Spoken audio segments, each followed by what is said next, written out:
Ask India के second episode में आपका स्वागत है।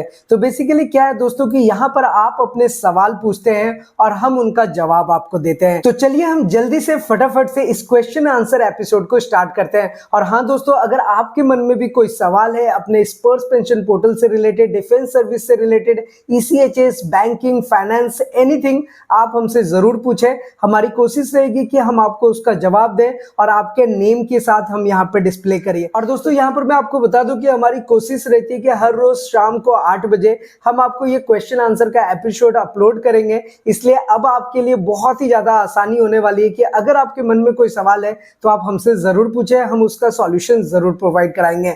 तो चलिए पहला क्वेश्चन जो है हमारे पास आता है, यहाँ पर आप देख ही सकते हैं स्वप्नील के पास से। वो कहते हैं कि once you download MLC certificate, how to fill that information, do you have any video for that? Because in this video after this if you can help me out there it. तो देखिए दोस्तों क्या है ना कि सबसे पहली बात तो ये है कि अगर MLC सर्टिफिकेट से रिलेटेड बात कर रहे हैं तो यहाँ पर क्या करना होता है कि आप जैसे स्पर्स पेंशन पोर्टल में जब आप लॉगिन करेंगे तो लॉगिन करने के बाद आपको पता ही है दोस्तों, अपना यूजर नेम पासवर्ड डालना है और यहाँ पर आपको अपना कैप्चा कोड डालना होता है।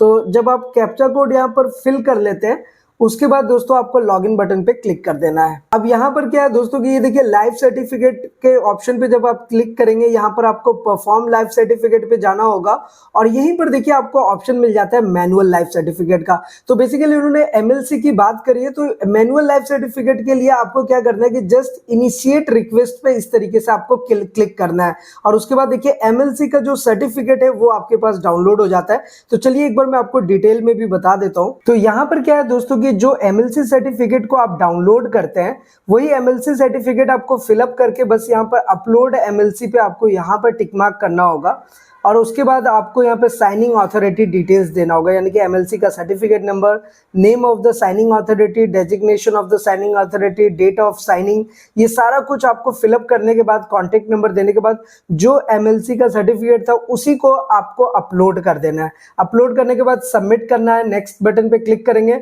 और उसके बाद आप अपना स्टेटस ट्रैक कर सकते हैं। तो यहाँ पर जो स्वप्नील साहब का जो क्वेश्चन था, आई होप कि उनको सॉल्यूशन इसका मिल गया होगा। अब नेक्स्ट क्वेश्चन की तरफ चलते हैं और ये है हमारे तरफ अखिलेश सिंह जी की तरफ से आया है कि सर आपके फादर का कितने दिन में DLC स्पर्स में अपडेट हो गया था, प्लीज रिप्लाई। तो देखिए बेसिकली इनका क्वेश्चन क्या है ना कि आपने live certificate, digital live certificate generate किया, जो कि मैंने ऑलरेडी आपको बताया है कि आप लाइव सर्टिफिकेट जो है वो खुद से सबमिट कर सकते हैं जीवन प्रमाण के एप्लीकेशन से। उसके बाद आपको कुछ भी नहीं करना पड़ता, वो आपने जो PPO नंबर डाला है स्पर्स PPO का वो ऑटोमेटिक लिंक हो जाता है स्पर्स के साथ। तो ये स्पर्स के साथ मेरे केस में ये 2 दिन के अंदर अपडेट हो गया था, मतलब 24 आवर्स में ये अपडेट हो जाता है। कभी कभी किसी केस में आपको 1 वीक तक का वेट करना चाहिए, 1 वीक में ये अपडेट हो जाएगा। चाहे आप वो लाइव सर्टिफिकेट खुद से बना रहे हो, खुद से सबमिट कर रहे हो या फिर आप बैंक में जमा कर रहे हो, कैसे भी लाइव सर्टिफिकेट सबमिट कीजिए। स्पर्स पोर्टल में मैक्सिमम 24 आवर्स में अपडेट हो जाता है। अगर 24 आवर्स में नहीं होता है तो 2 डेज से लेकर के 1 वीक तक का इंतजार कीजिए, उसमें आपको अपडेट हो जाएगा। चलिए अब हम नेक्स्ट क्वेश्चन पे चलते हैं। नेक्स्ट क्वेश्चन हमारे पास आया है बी रॉय की तरफ से। इन्होंने लिखा है कि सर मेरा आधार स्टेटस भी प्रोसेस दिखा रहा है ग्रीन कलर में, बट PCDA माइग्रेशन स्टेटस में अपडेट नहीं दिखा रहा है, अभी DLC कैसे दें? देखिए DLC डिजिटल लाइफ सर्टिफिकेट देने के लिए अगर आपके पास स्पर्स की तरफ से यूजर नेम पासवर्ड नहीं भी मिला है तो भी आप DLC सबमिट कर सकते हैं। अब डिजिटल लाइफ सर्टिफिकेट सबमिट करेंगे तो जाहिर सी बात है कि अगर आपका डेटा माइग्रेट हो चुका है स्पर्स पोर्टल में तो आपको स्पर्स का PPO नंबर मिल गया है। तो जब आप लाइफ सर्टिफिकेट सबमिट करेंगे तो आपको स्पर्स वाला PPO नंबर देना है। लेकिन अगर आपके पास यूजर नेम पासवर्ड मिला ही नहीं है तो ऐसे सिचुएशन में आपको क्या करना है दोस्तों कि आपके पास स्पर्स की तरफ से तो कोई PPO नंबर है नहीं, तो आपको क्या करना है कि जो पहले से आपका PPO नंबर था उसी PPO नंबर का आपको यूज करना है और उसके बाद आप अपना लाइव सर्टिफिकेट सबमिट कर सकते हैं। चलिए अभी नेक्स्ट क्वेश्चन पे चलते हैं और हमारे पास नेक्स्ट क्वेश्चन आया है सोनिया अहलवाद जी का। इन्होंने लिखा है कि मैंने बायोमेट्रिक परफॉर्म कर लिया है बट स्पर्स पे मैंने मैनुअल कर रखा है, तो बायोमेट्रिक दोबारा करना होगा, प्लीज टेल। इनका कहने का मतलब है कि इन्होंने बायोमेट्रिक डिवाइस से भी अपना अपने स्पर्स पोर्टल पे इन्होंने लाइफ सर्टिफिकेट जनरेट किया हुआ है, फिर इन्होंने MLC के थ्रू भी कर दिया है, तो फिर क्या दोबारा करने की जरूरत है? देखिए आपको 2 बार 3 बार करने की जरूरत नहीं है, आपने एक बार सिर्फ लाइफ सर्टिफिकेट सबमिट करना है, चाहे वो आप जीवन प्रमाण एप्लीकेशन से करें, जो कि आपके सामने यहाँ पर ओपन है, ये आप देख ही सकते हैं। और दोस्तों यही मेरी कोशिश होती है कि सब कुछ मैं आपको प्रैक्टिकली बताऊं। तो जो आप क्वेश्चन भी पूछते हैं, मेरी कोशिश है कि मैं आपको प्रैक्टिकली समझाऊं, ताकि आपको समझने में कोई परेशानी नहीं हो। और आपको दोस्तों नीचे कमेंट करके बताना कि मेरी ये कोशिश आपको कैसी लग रही है। और आपके भी मन में कोई सवाल है, किसी भी टाइप का क्वेश्चन है, बस नीचे लिख डालिए, कमेंट कीजिए, हम जरूर उसका कोशिश करेंगे कि आपको सही तरीके से सॉल्यूशन प्रोवाइड कराएं। एनीवे, ये जीवन प्रमाण का ऑफिशियल वेबसाइट है, यहां से आप लाइफ सर्टिफिकेट सबमिट कर सकते हैं, या फिर ये अपना स्पर्श पोर्टल आ गया। अब ये स्पर्श पोर्टल से भी दोस्तों अगर आप लॉग इन कर करके जाते हो तो आपको दो ऑप्शन मिलता है, जैसे कि मैंने स्टार्टिंग में दिखाया, एमएलसी के थ्रू, या फिर आप डिजिटली बायोमेट्रिक डिवाइस का यूज करके लाइफ सर्टिफिकेट सबमिट कर सकते हैं।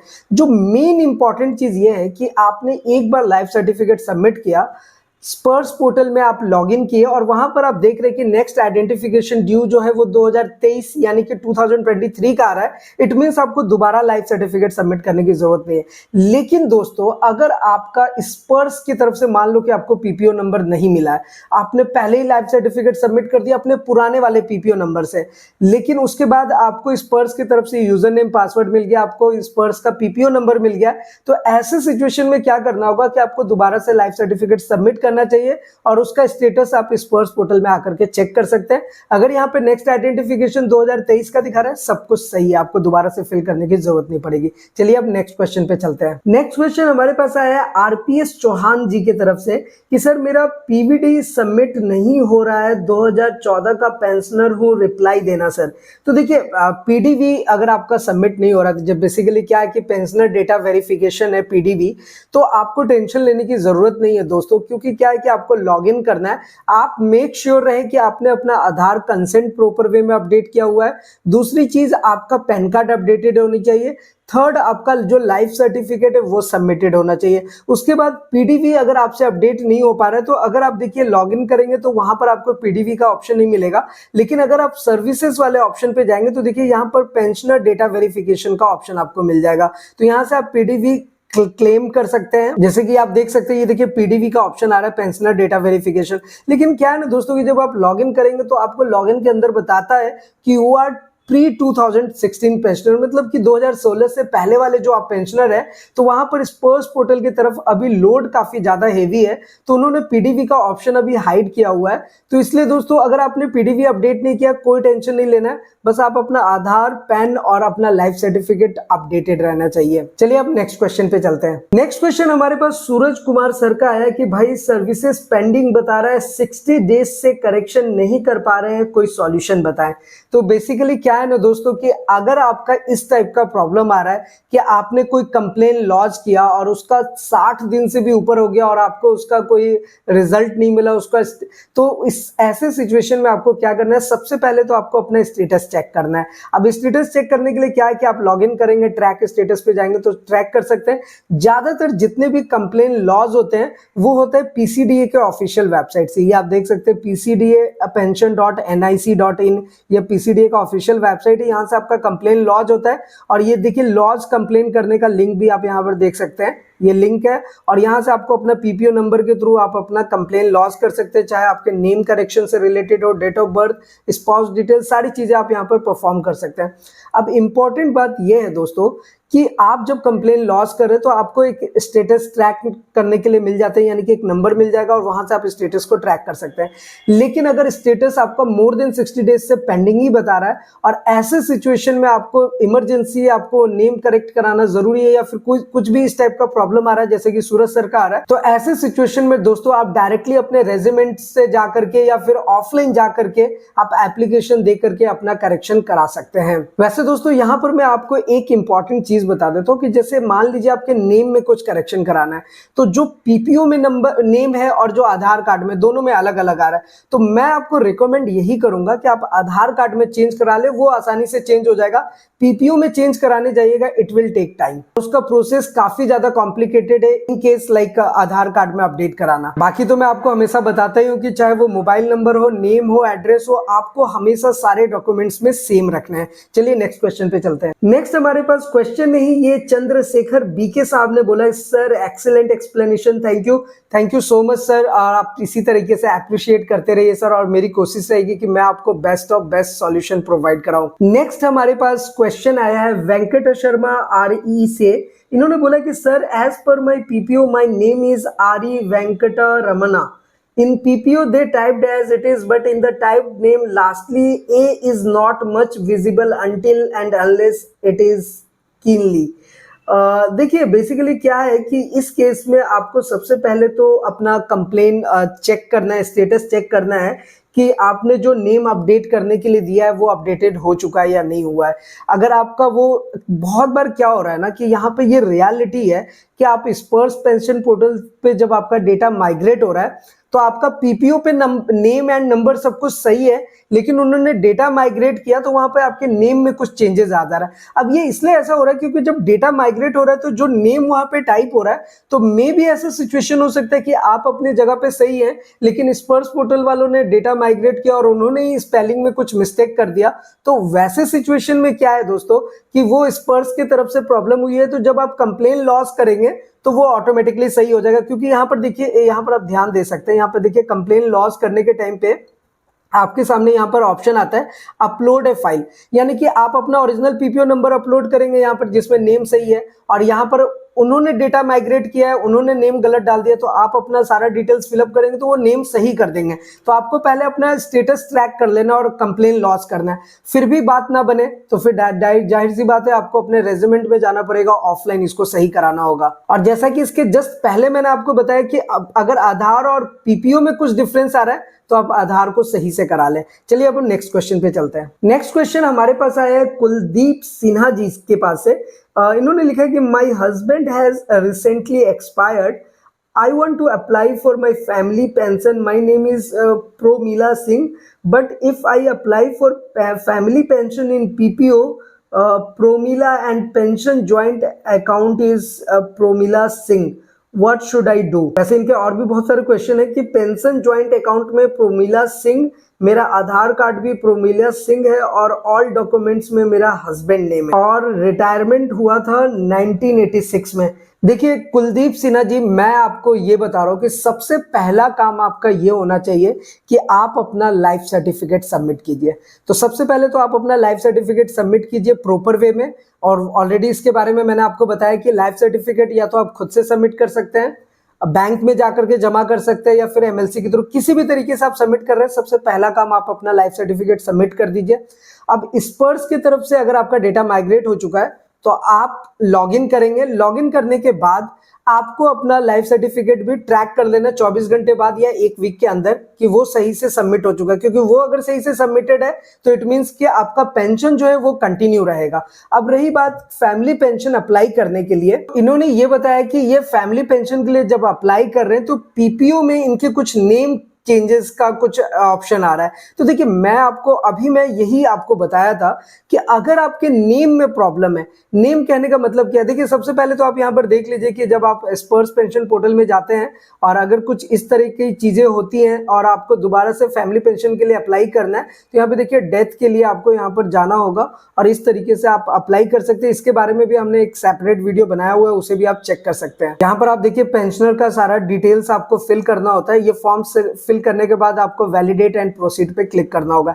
एनीवे दोस्तों, देखिए मैं ये बता रहा था आपको कि आपके केस में क्या है कि आपको बस ध्यान ये रखना है कि जो आपके PPO में नेम है वही नेम आपके हर जगह पे होना चाहिए। तो अगर PPO में नेम सेम है, आधार कार्ड में सेम है, आपका काम हो जाएगा, कोई प्रॉब्लम नहीं है। अब जाहिर सी बात है कि फैमिली पेंशन के लिए आप अभी अप्लाई कर रहे हैं तो जो पहले के डॉक्यूमेंट्स होंगे उसमें असम में आपके हस्बैंड का नाम होगा, तो उससे कोई प्रॉब्लम नहीं होगी। जो अभी के आपके PPO नेम है और आधार कार्ड में नेम है और जो आप लाइफ सर्टिफिकेट सबमिट कर रहे हैं, ये बस प्रॉपर वे में लिंक होना चाहिए। वो जो पेंशन है वो कंटिन्यू रहेगा, उसमें कोई प्रॉब्लम नहीं होगी। तो चलिए अब नेक्स्ट क्वेश्चन के पास चलते हैं। ये आया हमारे पास आकांक्षा के जी का। इन्होंने लिखा है कि I am getting an error message from past 2 weeks saying sorry and an error has occurred, we are unable to process your request due to some error, please try again later। देखिए, अगर इस type का अगर आपको कुछ problem आ रहा है तो सबसे पहले तो आपको ये देखना है कि ये एरर आ कहाँ पर है। जैसे कि आपने मेंशन नहीं किया कि ये एरर आपको स्पर्श पोर्टल में मिल रहा है, लाइफ सर्टिफिकेट में मिल रहा है, कहाँ पे दिख रहा है। तो मैं आपको बताता हूँ, तो अगर आपको स्पर्श पोर्टल लॉगिन कर रहे हैं और इस टाइप के एरर्स आते हैं तो आपको मेक श्योर रहना कि आपने जो यूजर नेम और पासवर्ड डाला है, जैसे कि आप देख सकते हैं मैंने यहाँ लॉगिन पे क्लिक किया तो user name, password, captcha code ये प्रॉपर वे में फिल होना चाहिए। सेकंड आपका क्या है दोस्तों कि जो लाइफ सर्टिफिकेट आप सबमिट करते हैं तो जब आप अपना फेस आइडेंटिफाई करते हैं तो वहां पे भी ये एरर आ सकता है। तो वैसे सिचुएशन में आप थोड़ा लाइटिंग कंडीशन सही रखेंगे। तीसरी सिचुएशन ये है कि आपका डेटा ही माइग्रेट नहीं हुआ है, ना स्पर्श में हुआ है, और उसके बाद आप जीवन प्रमाण एप्लीकेशन पे जा रहे हैं, लाइफ सर्टिफिकेट सबमिट कर रहे हैं और तो भी आपका सर्टिफिकेट सबमिट ही नहीं हो पा रहा है। तो ऐसे सिचुएशन में भी क्या है दोस्तों कि आपको बायोमेट्रिक डिवाइस का सहारा लेना चाहिए, चाहे आप सीएससी सेंटर से जाएं या फिर आप दूसरा सिचुएशन ये कर सकते हैं कि आप बैंक में डायरेक्टली जाकर के अपना लाइफ सर्टिफिकेट सबमिट कर सकते हैं। चलिए अब हमारे पास नेक्स्ट जो क्वेश्चन आया है वो आया ओम प्रकाश ढालाकारी जी का। इन्होंने लिखा है कि user name and password received showing invalid for login, tried new password, same also shows invalid, how we will work with Sparsh. देखिए, सब यही चीज मैंने अभी बताया है कि सबसे पहले आपको इस चीज का ध्यान रखना है कि जो यूजर नेम और पासवर्ड आप एंटर कर रहे हैं अगर वो आपका सही एंटर्ड है, जैसे कि आप देख सकते हैं, और कैप्चा कोड आप सही तरीके से फिल कर रहे हैं, लॉगिन करेंगे तो लॉगिन हो जाएगा। बहुत सारे लोग यूजर नेम पासवर्ड डालते हैं, कैप्चा कोड नहीं डालते तो वो वर्क नहीं करेगा। कैप्चा कोड देखिए ये होता है, तो ये जो कैप्चा कोड है ये आपको एंटर करना पड़ेगा, तब जाकर के आपका लॉगिन होगा। तो यहाँ पर आपको ध्यान रखना है, पासवर्ड आप भूल गए, देखिए आपको नीचे में ही एक ऑप्शन मिल जाता है फॉरगेट पासवर्ड का, यहां से आप फॉरगेट पासवर्ड भी कर सकते हैं। चलिए अब नेक्स्ट क्वेश्चन पे चलते हैं। नेक्स्ट क्वेश्चन हमारे पास आया है शॉर्ट्स एवरीथिंग की तरफ से। इन्होंने लिखा कि मेरे पापा का पीपीओ में कास्ट नहीं लिखा है और आधार में फुल नेम है, तो क्या प्रॉब्लम हो सकती है, प्लीज रिप्लाई। तो देखिए, आपको कुछ भी नहीं करना है दोस्तों, मैंने आपको एक चीज बहुत ही अच्छे तरीके से बताई है कि जो पीपीओ में जो भी नेम है आपका, जो आपका पीपीओ सर्टिफिकेट है उसमें जो नेम शो कर रहा है, सेम नेम आपके आधार कार्ड में शो होना चाहिए। अगर वो नेम आधार कार्ड में शो नहीं हो रहा है, प्लीज मेक इट करेक्ट। और पीपीओ को करेक्ट कराने से अच्छा है, क्योंकि अभी वो रिटायर्ड हो चुके हैं, सारा डिटेल्स आपका उसी पीपीओ नंबर पे चला आ रहा है, आप अपने आधार कार्ड में वो नेम चेंज करा सकते हैं, लेकिन name should be same in Aadhaar card and PPO, make sure that. चलिए अब नेक्स्ट क्वेश्चन पे आगे बढ़ते हैं। यहां पर हमारे पास क्वेश्चन पूछा है एमडी आदिल हासिफ साहब ने। इन्होंने बोला कि सर एमएलसी फॉर्म से भी इस बैंक मैनेजर का साइन करा सकते हैं, प्लीज रिप्लाई। तो देखिए, एमएलसी से अगर आप अपना लाइफ सर्टिफिकेट जनरेट कर रहे हैं, मेक श्योर कोई भी गैजेटेड ऑफिसर हो आप उससे साइन करा सकते हैं। साइन कराने के बाद जब आपको वो दोबारा से फॉर्म आपको स्पर्श पोर्टल पे अपलोड करना होगा और उसके 24 आवर्स में आपको स्पर्श पोर्टल की तरफ से अगर सब कुछ सही रहा तो वो आपको लाइफ सर्टिफिकेट अपडेटेड का मैसेज कर देंगे, यानी कि आपका जो नेक्स्ट आइडेंटिफिकेशन ड्यू है वो 23 यानी कि 2023 का दिखेगा। चलिए अब हम फटाफट से नेक्स्ट क्वेश्चन पे चलते हैं। अभी हमारे पास नेक्स्ट क्वेश्चन जो है वो आया है हमारे पास पीके नाग साहब का। इन्होंने लिखा है good morning sir, how to update my wife name in Sparsh because in Aadhaar name is only Dandu Rajeshwari but in PPO it is only Rajeshwari, what to do now. देखिए, ऐसे केस में दोस्तों मैं अगेन आपको बोल रहा हूँ कि जो पीपीओ में डिटेल है वही आपके आधार में डिटेल होना चाहिए, तो आपको अपना आधार नेम करेक्ट करा लेना चाहिए, ये आपके लिए सबसे ज्यादा बेस्ट ऑप्शन होगा। नाउ चलिए अभी फिर से नेक्स्ट क्वेश्चन पे चलते हैं। ये है हमारे पास बलदेव सिंह का। इन्होंने लिखा यूके टू कासा कारा सर। ये एक्चुअली थोड़ा मुझे समझ नहीं आ रहा है इन्होंने क्या पूछा, यूके टू कारा कारा सर। देखिए, बेसिकली मुझे ऐसा लग रहा है ये पूछना चाह रहे हैं क्योंकि बहुत सारे लोगों का क्वेश्चन आ रहा था कि वो यूके से बिलोंग करते हैं, यूएस में अभी जाकर के रह रहे हैं, कनाडा में रह रहे हैं, दूसरे देश में रह रहे हैं, तो वो क्या करेंगे। तो देखिए, मैं आपको क्लियरली बता दूं कि अगर आप कनाडा यूएस में है तो जाहिर सी बात है स्पर्श पेंशन पोर्टल आपकी कंट्री में नहीं ओपन होगा। इवन आपका स्पर्श पेंशन पोर्टल का जो एंड्रॉयड एप्लीकेशन है वो भी वर्क नहीं करेगा, क्योंकि ये टोटली इंडियन सर्वर बेस्ड है। तो सबसे पहले तो आपके जो रिलेटिव्स फ्रेंड्स हैं वो जो इंडिया में है उनको अगर आप यूजर नेम पासवर्ड देंगे तो वो लॉग इन करके आपकी सारी चीजें परफॉर्म कर सकते हैं, बट लाइफ सर्टिफिकेट के लिए आपको खुद से ही सबमिट करना होगा। चलिए अब हम नेक्स्ट क्वेश्चन पे चलते हैं। ये हमारे पास आया है नजर अली वादाशिया की तरफ से, वादाशारिया जी की तरफ से। इन्होंने लिखा कि wonderful information for life certificate, thanks, regards from mister Nazar Ali bhai Badasharia, senior advocate of Gujarat high court Ahmedabad at Talala Gir district. तो बेसिकली सर का क्वेश्चन नहीं है, सर ने अप्रिशिएट किया, thank you so much sir. और आप लोग इस तरीके से अगर कमेंट करते तो सच में और ज्यादा मेहनत करेंगे और कोशिश करेंगे कि आपके लिए हेल्पफुल इंफॉर्मेशन जो बेस्ट और बेस्ट हो सके मैं जरूर करूंगा। तो once again thank you so much sir. और आपके मन में भी दोस्तों कुछ सुझाव देना चाहते हैं, कोई एडवाइस देना चाहते हैं, आप हमारे साथ नीचे जरूर शेयर करें। और इतना ही नहीं, अगर आपके मन में कोई सवाल है, आप कंफ्यूज हो रहे हैं, आपको टेंशन नहीं लेना है, आप हमसे जरूर सवाल पूछिए, हम कोशिश करेंगे उसका जवाब देने का। तो फिलहाल दोस्तों आज के इस वीडियो में इतना ही, फिर मिलते हैं किसी नेक्स्ट इंटरेस्टिंग वीडियो में। तब तक के लिए सलाम दुआ रकम प्रणाम, सत श्री अकाल, कीप वॉचिंग, कीप स्माइलिंग, अपना और अपने साथ सबका ख्याल रखिए।